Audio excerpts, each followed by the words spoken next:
Monsieur le directeur, bonjour. Bonjour, monsieur. Aujourd'hui, vous êtes au Salon international de l'agriculture et des ressources animales. D'abord, dites-nous, qu'est-ce qui motive votre présence? Ok, merci bien, monsieur. Nous sommes au Sahara parce que le Sahara, j'allais dire, présente des opportunités pour tous les acteurs du secteur du vivrier de venir voir et de venir aussi présenter, de venir apprendre.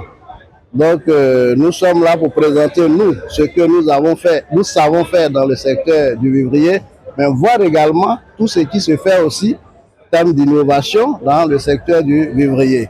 C'est ce qui donc motive notre présence. Nous sommes surtout là parce que nous avons initié un partenariat avec Lady Agri, dont la première responsable est ici. Okay. Et comme vous l'avez dit, nous sommes installés sur le stand de l'Union européenne. Parce que nous, c'est OCPV, c'est Lady Agri, mais nous nous retrouvons au stand de l'Union européenne parce que justement, nous avons à mettre en œuvre un projet qui est financé par l'Union européenne. Et ce programme, c'est le SAFAF, Sécurité alimentaire de la fourche à la fourchette. Alors, pour dire que nous, au CPV, nous travaillons dans le secteur du vivrier et que ce secteur est beaucoup dominé par les femmes. Tout à fait. Lady Agri également a un réseau d'experts qui travaillent donc à l'accompagnement des femmes et qui sont responsables de PME, mais aussi dans le domaine j'allais dire, de la sécurité alimentaire. Okay. Donc nous deux, nous avons uni nos efforts pour présenter un projet à l'Union européenne et Dieu merci, ce projet est financé. Lady Agri, on est une association sans but lucratif. Okay. Et on a mis Lady Agri en place en 2018 parce qu'on a trouvé que les femmes n'étaient pas assez défendues au sein des différents programmes et projets. Et donc, on a créé Lady Agri pour que les femmes pouvaient avoir accès à tout qui est accompagnement, assistance technique. Okay. Deuxième, accès aux finances, parce que c'est vraiment le nerf de la guerre. Et les services financiers qui prennent en considération tout qui est agroalimentaire et les besoins qui sont bien appropriés aux besoins des femmes. Et le troisième pilier, c'est le moment dans les partenariats public et société civile. Parce que si ensemble, on peut trouver des solutions vraiment adéquates. Tout à fait. Et pourquoi les vivrières? Parce que voilà, on sait que les femmes sont présentes à chaque maillon de la chaîne. Et donc, c'est eux qui gèrent la tchéquée, l'or blanc, comme on dit, les bananes plantains, les fruits et légumes, qui sont vraiment des aliments critiques pour la sécurité alimentaire ici en Côte d'Ivoire et même pour les pays limitrophes qui sourcent en Côte d'Ivoire. Ce que je voudrais dire, c'est qu'à notre niveau, vous savez, nous sommes une structure d'État. Tout à fait. Donc, tout nos financements nous est donné par l'État. Okay. Nous avons la chance d'avoir Lady Agri qui aussi mobilise des financements grâce à son partenariat.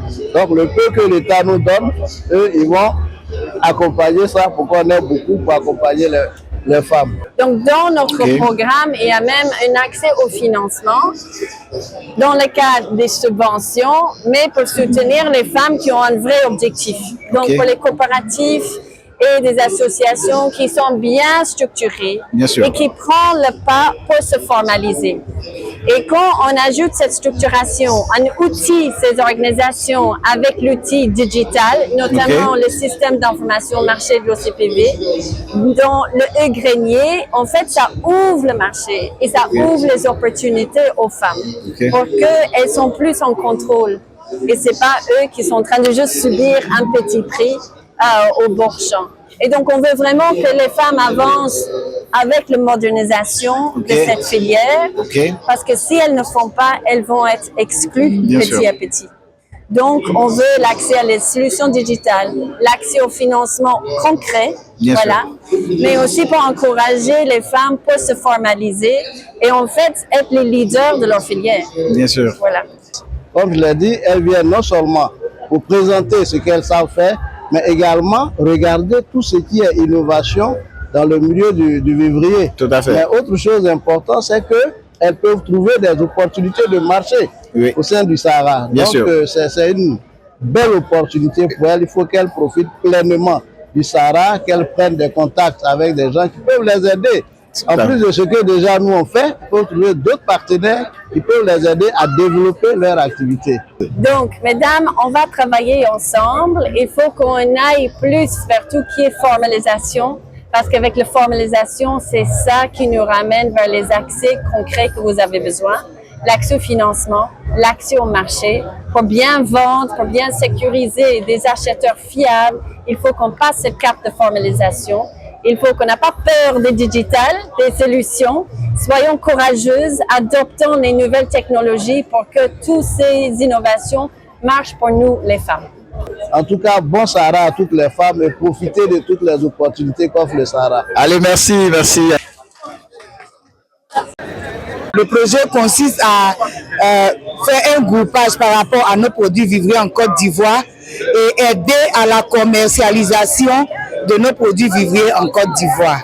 Et Lady Agri est un partenaire vraiment important pour nous puisqu'il nous aide, il nous accompagne